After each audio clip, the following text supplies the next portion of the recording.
think I might need the clicker. It's an honor to be here. I want to thank our host from Singapore that have been named already several times, so I'll save time, but I want to simply thank from down here for hosting and inviting all of us to participate in our sharing and our learning together. This is really the great richness of this event, and I hope that I can contribute a little bit in this direction. First of all, thank you for the previous presentation. I just last week finished teaching an intensive course on Islamism.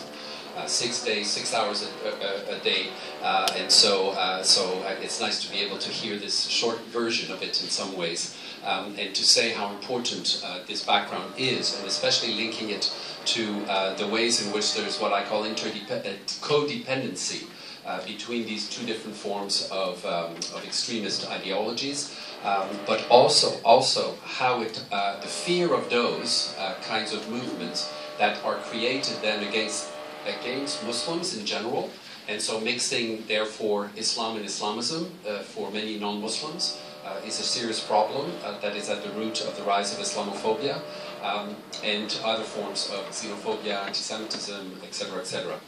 So that needs to be added. The second point that I want to make to link the two is that in order to address this, we need to think about it not only in terms of intra-religious dialogue, which in many ways is the most important of those two when it comes to addressing extremism, but most of the extreme identitarianism that you've referred to is based on nationalist ideologies. So therefore it's not intra-religious in this case, it's intra-national dialogue that needs to take place. And what is the notion of citizenship and identity, nation-state identity in that context that needs to be addressed. So one needs to also look into that, and therefore broaden a little bit, in addition to intra-religious and inter-religious, to do what I call inter-worldview dialogue. An approach which allows for people with no religious identity to actually bring their identities to the dialogue space as well, and feel included in that context as well. So I would add that third approach as well, but there we go.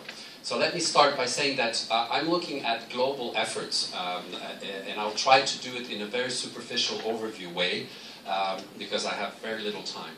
But definitely peace building, as you can see from this flower that comes from an international non-governmental organization based in the United States called Global Alliance Peacebuilding.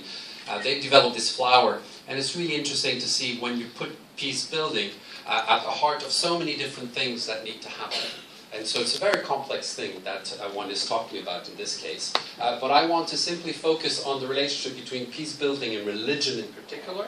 And I want to simply give you a number of different examples of organizations and individuals at times who are promoting in different ways religious peace building to address many of these issues and challenges that were talked already in the previous presentation. We need to distinguish for clarity's sake, different kinds of organizations when we talk about religious peace building between governments, whether they are secular predominantly or whether they are religious predominantly, and at times intergovernmental organizations. So that's one kind of organization. The other one is religious institutions. I don't use the word organization because often these religious institutions are very, very old. They predate this notion, this modern notion of organization. So that's why I prefer the word institution. And then you have, of course, more recent developments in terms of civil society, the NGOs, the non-governmental organizations. And there you can also have international NGOs, so INGOs, and so on and so forth. So that's fine. And most of these religious institutions are, in fact, transnational, to be very clear. What's interesting as well is these intersections. And so sometimes people confuse faith-based organizations with religious institutions.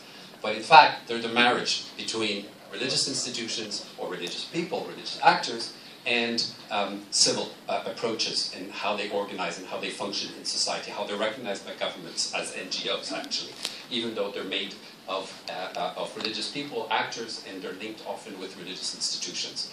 And so that's important to distinguish.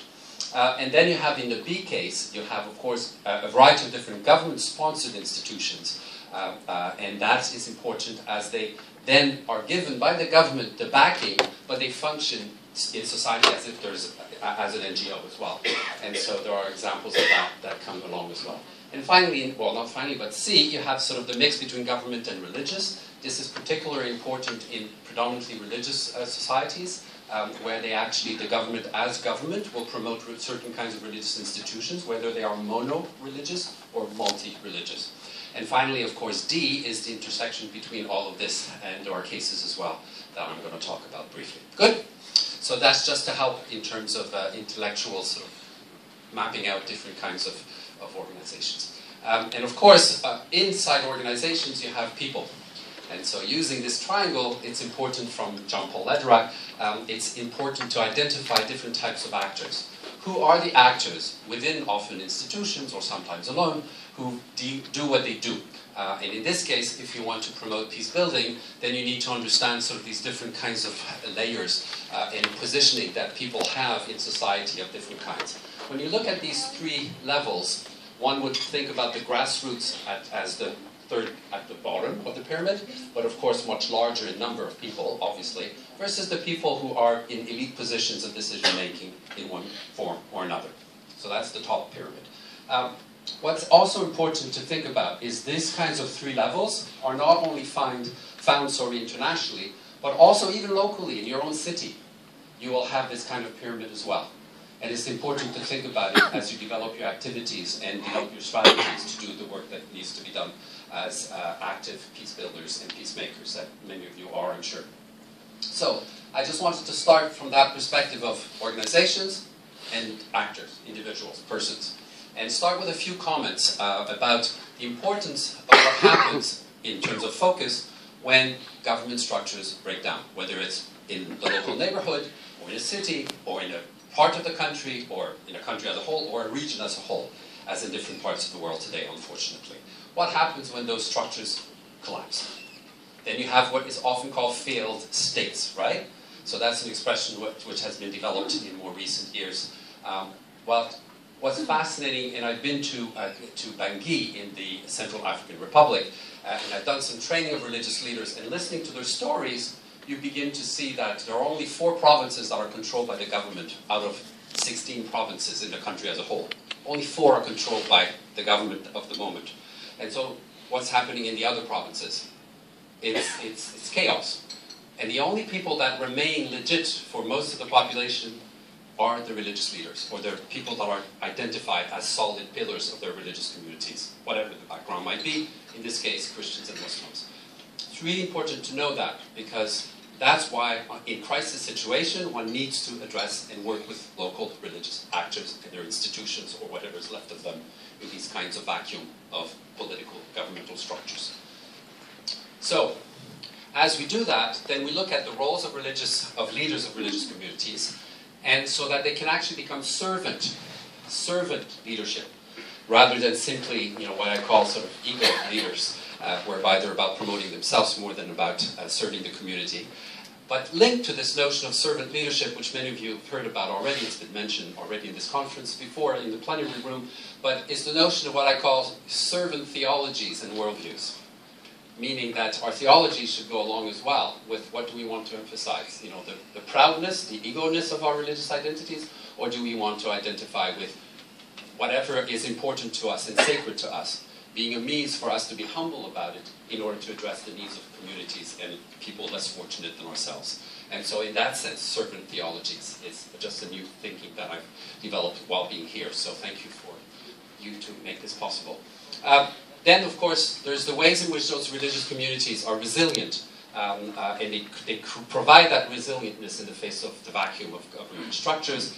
And I had a doctoral student of mine who did work in the Democratic Republic of Congo, in the northeast part, which is, again, very, very traumatically, it's basically a lawless context, and where when people managed every day to go to their religious communities to just simply have a mass or whatever it is for their religion, they end up sort of doing so as a way to remain solid and not just go nuts.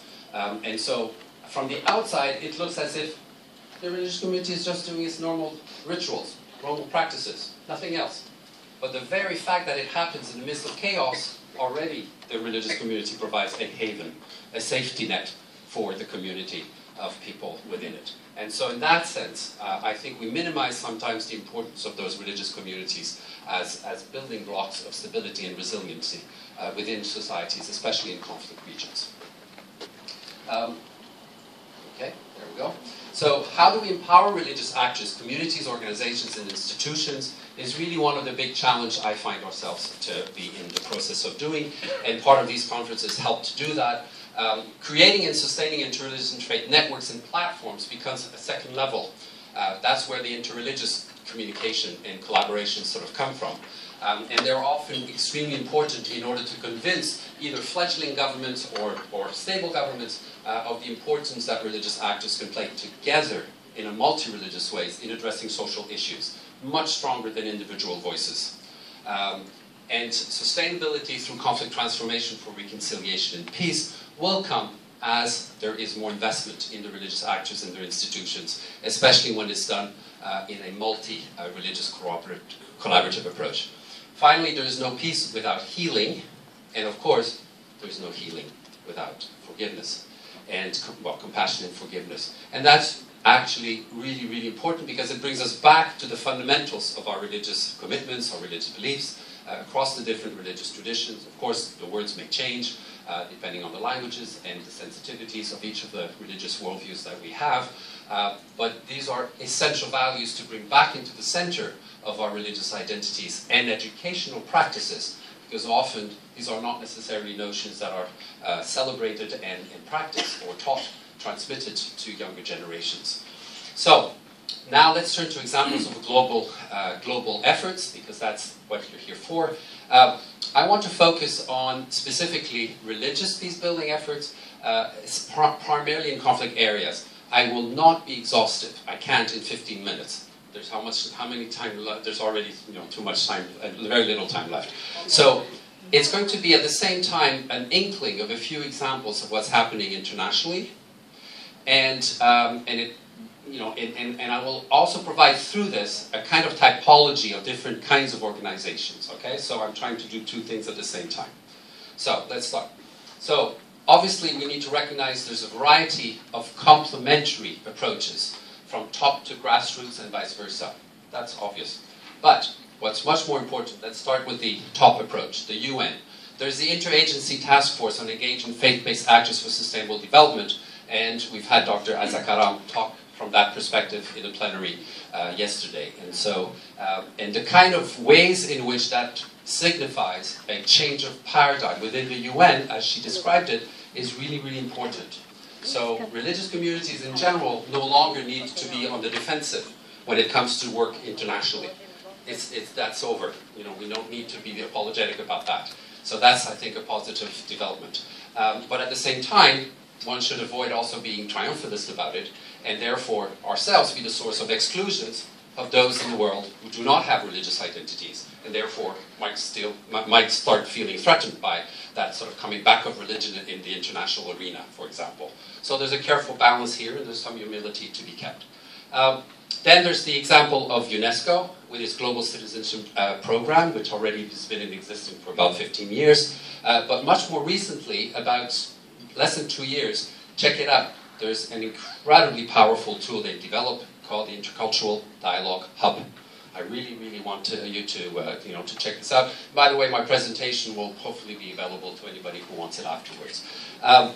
The other aspect, of course, the Alliance of Civilization, which was started in 2005 out of the collaboration of the Turkish government together with the Spanish government, two countries whose past histories were not always the best in terms of human interreligious dynamics, and yet also had peers of their histories that were highlighting that beautiful interreligious harmony, and now in the modern period bringing this new history of looking, or a new look at their history of the past, both negative and positive, in order to celebrate a modern nation state based on this understanding of interreligious tolerance and approach.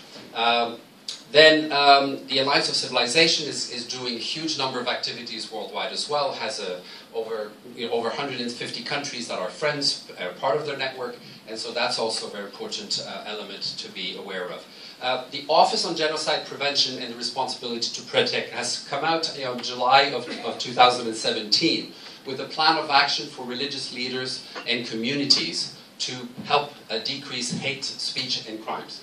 That plan of action, as far as I'm aware, is probably the best document that has come out of the UN for religious actors and communities, because it addresses the specificities of those religious communities worldwide, even though, of course, they're very different and they function differently.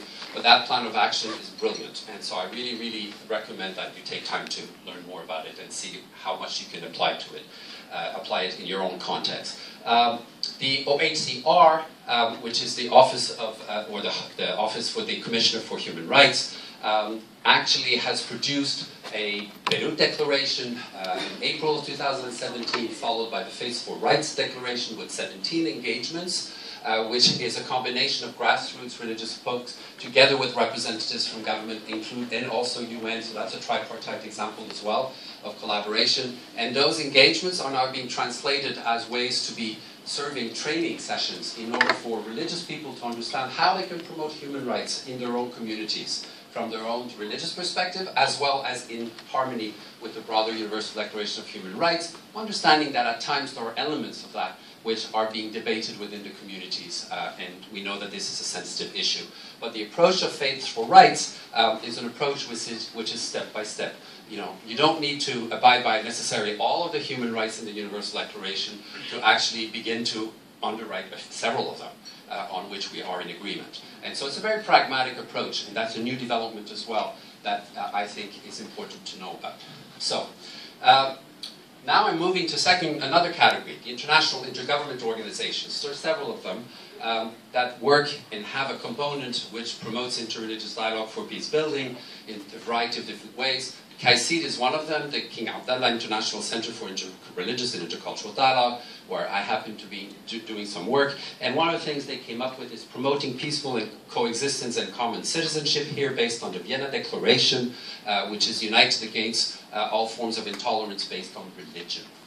Which is good because it shows to the world, both religious and non-religious people, that high-level religious people from at least 5 or 6 different religious traditions are able to come together and being self-critical of their own ways in which some extremists within their communities misuse their own religion in order to promote different forms of extremist discourses and behaviors. So that's also really important because it also points to a change in paradigm worldwide, whereby all major religious traditions today are in conversation and dialogue with each other and are signing documents and declarations and doing programs in order to end this kind of misuse of religion for different extremist purposes. And that, to me, is one of the greatest news, not simply because it's a response to the previous presentation's threat, but because it actually signifies a change in the paradigm of interreligious tensions over centuries and millennia in a way that might put an end to the image that somehow religion is part of the problem, but rather, in this case, is beginning to shift towards being part of solutions, at least at a more official leadership level. How much of that trickles down is part of the challenge that still remains ahead. Then you have OIC, the the Organization of Islamic Cooperation, that is also developing a variety of different activities on the ground, internally as well as with a variety of countries when it comes to training for religious tolerance and so on and so forth. We've heard example of this in the session this morning from UAE and among others. And then you have ICCS, which is the branch, or it's not a branch, but it's a separate organization, but it's an organization which mirrors in some ways UNESCO, but for majority Muslim countries. And they've also increased now the number of activities that they do, understanding that they cannot do the training of Muslim majority countries or primarily Muslim constituencies that they're serving without actually doing the training with non-Muslims in order to address the dynamics of plurality and diversity in their own societies. So that's also an interesting development. So even what looks on the surface as a mono-religious organization, most of them today, if not all, I can't vouch for that, but many of them are actually realizing that in order to train their own communities, they need to work with people of other communities. So these are all signs of greater interdependency. On the regional intergovernmental organizations, you have the African Union that has developed an interfaith platform of high-level religious leaders in Africa to address some of their own issues and challenges. Of course, within the EU, there are fascinating development, and they tend to talk not about interreligious or intra-religious dialogue and so on. They talk about interconvictional dialogue. Interconvictional dialogue. And why? Because they think that the word conviction is one of those words which can therefore include both religious and non-religious worldviews. Okay? So it's also good to know that in different parts of the world, maybe the language is slightly different. Then you have OSCE, Organization for Security and Cooperation in Europe, which is in fact beyond Europe. It goes to Central Asia and whatnot, that has developed wonderful tools to combat Islamophobia, anti-Semitism, and so on and so forth. Then you have, of course, in ASEAN countries, you're beginning to see the development of this work. And then the OEI is the organization in the Americas for a variety of collaborations in Latin America. Then you have monogovernmental organizations that do international work. So that's why I'm including them here, because it's about global efforts, right? And so USIP is probably the most important institution funding both research and a variety of different activities towards peace building. And so it's important to know of its existence, and all of its money comes from the US government, and it's been there for several decades now, but it definitely has been a major, has helped sort of stimulate the peace studies field in general through greater research and activities on the ground as well internationally, including a section of it which is interreligious in nature. And part of what they've just developed, and this is why I've added somewhere in this presentation, I've added, not here, but anyway, I've added in a different slide the actual website so that you can have access to some of its guidebooks that you can use and learn for yourself and also teach others about. And it's very useful for educating people about peace building from multi-religious perspectives. Let's see now. Then you have the example of PAD, which is a more recent development spearheaded by Germany to try to talk about how do you improve the communications between religious actors on the ground in sustainable development, in different areas of sustainable development, especially with the 17 goals of the current United Nations goal for sustainable development, and how do you then connect sort of the nation-state agencies together with the religious agencies working on the ground. Finally, on that level, Norway has also been promoting, obviously, and funding many of the initiatives, including the United Nations Peacebuilding Fund. So that also is, I think, a contribution that is just one example among others. Then there's international interreligious interfaith organizations. There's a whole list of them there. Many of you probably understand and recognize many of the acronyms. For a matter of time, I'm not going to go through any of them, unfortunately. But each one of them actually is involved in a different way, at different scales, to different audiences, are involved in different aspects of peace building. Yeah, it's sad that I can't go through all of them, but it gives you a sense of just how rich and diverse the growth of interreligious organization worldwide is beginning to be. Because very few people have that kind of overview of that diversity. And then here I want to add sort of the mono-religious endeavors. And here, whether it's Rabit in Jordan, Sant'Egidio based in Italy, but doing international work in terms of corridors of peace for Syria. They also brokered the peace in Tanzania a few years back, and so on and so forth. A Catholic organization, SNC Faith Development, which is a Swedish Christian mission organization with faith and development. One of its activities is to talk about the freedom of religion and belief, FORB, F-O-R-B, freedom of religion and belief. And so it's really interesting to see how, from a Christian theological perspective, they want to promote, interreligiously speaking, the freedom of religion and belief. So that's also the another area of work. There's Finn Church Aid that works with the network of religious and traditional peacemakers on conflict areas per se. Then you have the Muslim World League that just 3 weeks ago did the Mecca Declaration. And it was referred to this morning about the new awareness of that diversity is part of the human makeup at every levels, in every spheres of life. And once you think about that, then it has direct implications on theologies of exclusivism. And so diversity, putting diversity at the center of one's understanding of human reality or the world's reality, biology, diversity functions in biology, obviously, then it becomes essential as well.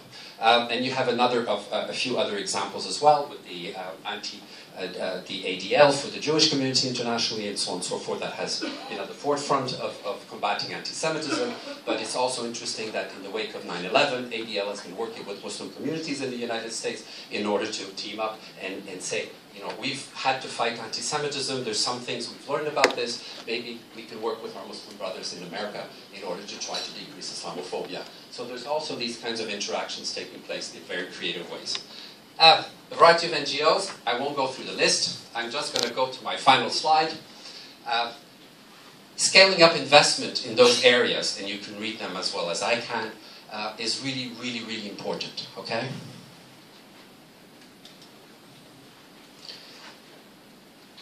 But we also need to support leadership of nation-state and sustainable multilateral initiatives and national policies that foster good governance for harmonious and cohesive societies. Singapore is a good case of that kind of government. So bravo to Singapore for doing that. Taking the leadership also in organizing this kind of international conferences in order to promote what it's been successful at to a large degree and continues to improve, and we can do this together. Foster more creative imagination, especially in philanthropy, to scale up initiatives is important. Transform the rise of global networks from competition between the networks to collaboration between them. And how does one promote doing that? By bringing greater clarity in organization and networks' unique missions. And I'm using that on purpose, not to talk about what in business world they talk about competitive advantage. But competitive advantages use the word competition. And so in order to change the logic, in some ways I talk about unique missions and the complementarity between the unique missions, because we don't dialogue enough between organizations. We dialogue between individuals and sometimes religious communities, but organizationally there's actually very little dialogue, believe me. I'm in several organizations and they rarely talk to each other in a dialogical way, out of which could actually, the outcome of that would actually be better collaboration and more impact on the ground.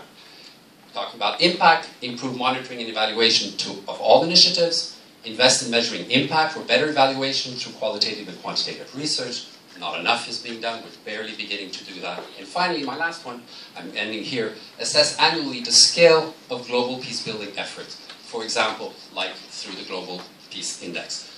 We barely know how impactful we are internationally in these global peace efforts, and that's part of our lack of success in terms of visibility worldwide, because we don't know enough about the actual numbers of people and the impact they have on the ground, because there's not enough research being done at that end. So, on that note, thank you very much.